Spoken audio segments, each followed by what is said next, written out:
All right, when dealing with a true Achilles or tendon type issue, whether it's an overuse issue, an acute injury, and you're having that pain on that tendon into the heel. So the one thing that I would start with is kind of a stretch on the wall. Make sure we want to like lengthen that tendon back there. So I'd put the one foot back. In this case, it's the right. So I'd put that foot back there. I'd keep the toes straight forward for sure to start with. Keep that heel pinned to the ground, and then bend that knee and get that tension on the back of the calf and the Achilles. So I'd go pressure on, pressure off, pressure on, pressure off. The other way that we could do it would be to let the heel come up and then just press the heel into the ground and then take the pressure off. So pressure on, pressure off, pressure on, pressure off. Then to sensitize it, let's just say it's more on the outside of the heel or the outside of the tendon. We may want to turn that foot maybe further to the inside to get a different angle on it, or maybe we want to turn it more to the outside and then do that same thing, knee straight, and see if we can get a different angle, okay? So that'd be one. Another one that we could try would be to use a box or a stair. So again, with the right, I want to make sure that we're getting the eccentric or the negative. So we want to go up with 2, maybe even more of the weight on the left to go up. It shouldn't really hurt much at all to go up. And then transfer the weight over to the bad one. In this case, it's the right one. And then down, slow, slow, slow, fighting the gravity.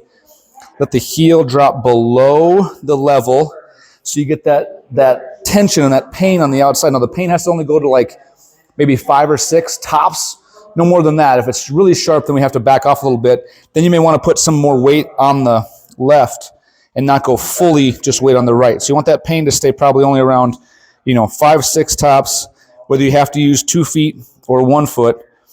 But make sure you're going up with the 2 and then putting as much weight as you want to or can on the right foot. And again, you can sensitize that by turning the foot maybe to the outside. Maybe you'll get more of a pull on the outside of the tendon.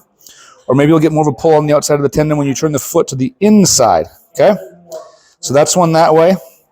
Another more active one you could do would be to take like a TRX band this way and see if we can get kind of some, that's not gonna be quite right, more of like a reverse type lunge where you're kind of letting that right foot, drop back, and then we can't see that with the, here, let's go this way. Like this. Letting that foot drop back and actively, like a reverse lunge, I'd alternate, right? There and there, there and there. At least you're like letting that tendon get lengthened. So some kind of a reverse lunge might be another one to actively work on to hit that tendon. Those 3 things should be enough.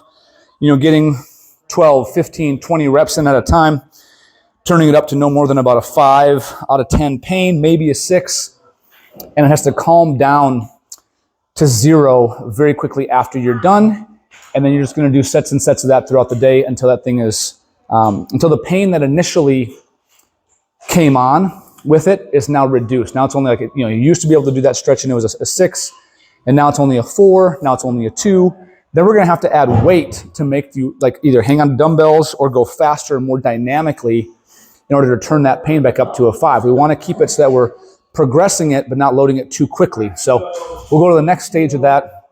Once this calms down, the next stage would be to add some either more load or more intensity with like dynamic or like dropping it, or just adding more weight to it. So, and then we'll get back to running after that.